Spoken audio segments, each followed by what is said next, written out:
வெண்பருத்தி நூலெடுத்து வாய் வெடிச்ச பூவெடுத்து நான் அணிஞ்சிட தொடுத்து வச்ச நடினமான மாலை இது.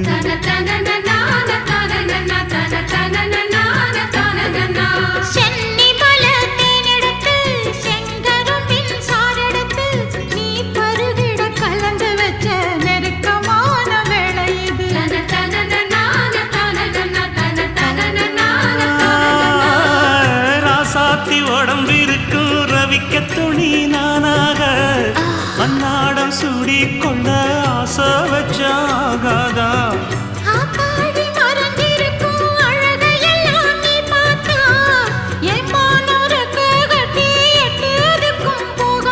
அடிச்சீனி சக்கரையே எட்டி நீயும் நிக்கிறியே நான் ஏங்கி ஏங்கி பார்க்கிற போறாங்க.